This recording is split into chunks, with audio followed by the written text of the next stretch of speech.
today we're going to do a classic French manicure.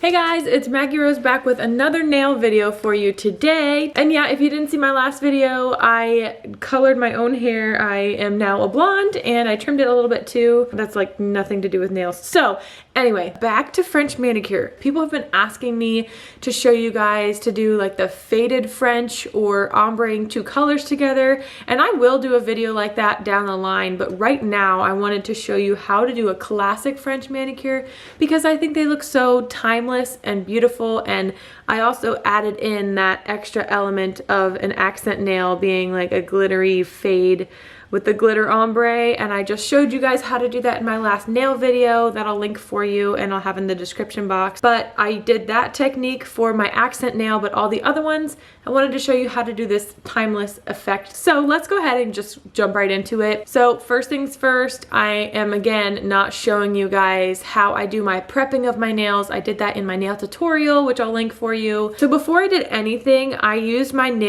French nail dip tray. If you guys don't have one of these, I highly recommend you get one. If you're just starting out, it makes it so much easier. You can do it without it, but it just makes the process a lot simpler if you use this, especially if you're a beginner and you don't know exactly what you're doing yet. So I recommend getting that first of all, but you take that, you pour the white powder in that, and then you put it off to the side and open up all your jars and get ready. And then the first dip that you're gonna do, or the first dip that I did, is I did a dip of clear using the apex method. So I didn't go the whole way back to my cuticle, but I did one dip of clear, and I'll link the tutorial video to explain what the apex method is if you don't know what that means. But I did one dip of clear, and then I went in and build my apex a little bit more with my second coat. But my second coat, I'm not doing clear. I'm gonna go in and do the French manicure right ahead. So I'm gonna go right in and do the French manicure this time with my second dip. Again, building my apex a little bit more, so going a little bit further down to my cuticle and going a little bit closer to the sides, but not touching my cuticle and not touching the sides of my nail. So that dip, I'm going to take my nail dip tray and I'm going to very carefully place my nail on the side of the tray and slide it, and look while looking bird's eye view on top of your nail. Like, you don't want to look at the side of your nail while you're doing this because you want to see what's going on. So you have your nail dip tray and you want to very carefully slide your nail into the powder, looking on top bird's eye view to see when the white of your nail ends, to see where you need to stop with the white powder. And once you have that in exactly where you want it to go, then just back out exactly the way that you came into the container. You want to back out the same way. So after you do that, then you hold your finger, this is important, you hold your finger down and tap it once, because you want that line to be very precise. You want to hold your nail down and tap it one time, because if you tap it off to the side or up, if you tap it, then all the extra white powder is going to fall back onto your nail where you still have wet polish.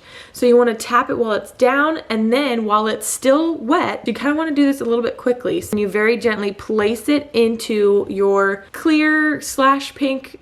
I'm using Scarlett from Revel Nail. That's like the perfect French manicure pink color. It's very clear, but there's a little hint of pink to it. So you very gently place your finger into that jar of the powder that you're using for the other part of your French manicure. And then you do that on all of your nails, and then when you go in for your second coat, build the apex a little bit more, get a little closer to your cuticle. This time I actually did go the whole way back to my cuticle. Because it's a clear color, it didn't matter to me that much about building the apex too much. Sometimes I do that. I just do 2 coats that go right back to the cuticle. But again, not touching your cuticle, that's important. You never want to touch your cuticle. But I went the whole way back for my second dip of the French color.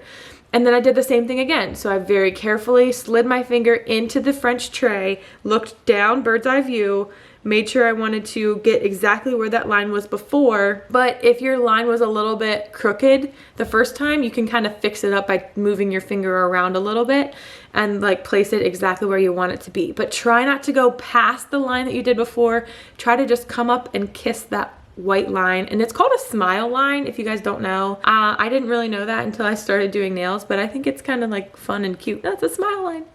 Yeah, so you want to kiss that smile line that you just made the first time on your second coat, and then again hold your nail down, tap it once, and then place it immediately into that other powder that you want for the back color.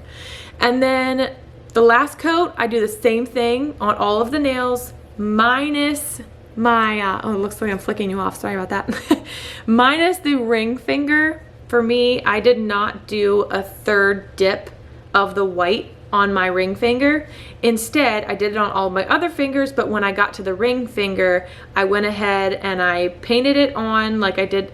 I went ahead and I used step 1 and I painted on, and then I took my ombre brush, dipped it in my glitter, and just very gently tapped across the top and had the glitter how I liked it. And then I used my other ombre brush, dipped that in just the regular clear, not the pinkish clear for the French, but just the regular clear, and tapped that in the back of that nail, brushed off the excess. So that's how I did my ring finger. And then after I did that ring finger, I went ahead and I did one more coat on just my ring finger of just clear. Because anytime you do a glitter, again, you want to cover it with clear so that whenever you buff it out later, you're not buffing off any of those sparkles or making the glitter turn a different color than what it's supposed to be. So you want to put that clear coat barrier around it. And so after I did all that, I put on my step 2, my activator coat, and let everything harden for about 2 minutes. And while I let that harden, I did my other hand. By the time the other hand was done, I was able to come back to this hand, buff it all out, file it, and get it looking nice. And then I was able to put my gel top coat on it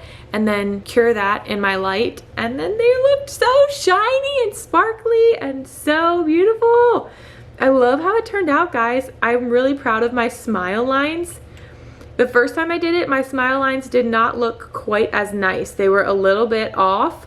If your smile lines don't look perfect, don't beat yourself up about it. But you have to do it once. Like, you have to try to see what it's gonna look like. If you don't like it and it looks terrible, just file them down or take them off and redo something else, or just put a dark color over top for a coat or something. You just have to try. You have to try it once just to see if you like it. If you're a fan of French manicures, you have to try it once, and then your next time you try it, it'll look so much better. So if you can manage to have your French manicure look half decent, you will feel even more like a professional, because I feel like most people only get French manicures when they go to a salon, you know what I mean? So it makes you feel more fancy and more professional when you do this look. My first time doing it, it looked pretty good, but it didn't look as good as what these look now, and I'm really proud of these ones. Oh, and another thing I wanted to mention about French manicures, and you can see it on one of my nails because I've had these on for a week, you will be able to see lifting start to happen. I don't know if the camera's picking it up or not,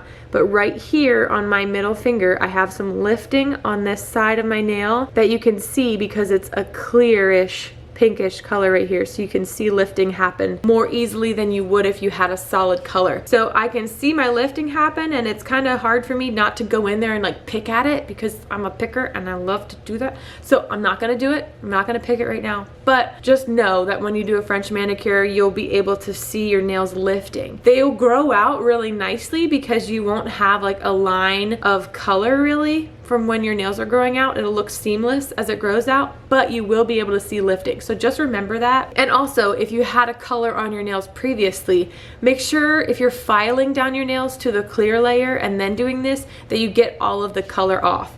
Because if you can see, I had black on my pinky before I did this, and there's a little black spot on that pinky nail that I did not get all of my black color off before I did this manicure. But again, that just goes to show you that there are imperfections with every manicure that you will do. You will never have the 1000% perfect manicure, and you never will. It's fine. It's fine. I hope that makes sense. I hope that this was a helpful video. Let me know in the comments if you have any questions, and also let me know in the comments below if you want a particular look or particular manicure for me to show you guys how to do. Like, let me know if you want anything in particular. That is all for this nail video. Thank you guys for watching. Keep smiling and keep finding the joy. Thanks, guys. Bye. Okay, I'm done. French manicure. French. I want it. Ow. my boobs hurt so bad. I'm not gonna put that in the video. Oh, this is a French manicure. Bonjour, French manicure. Oh, the croissant.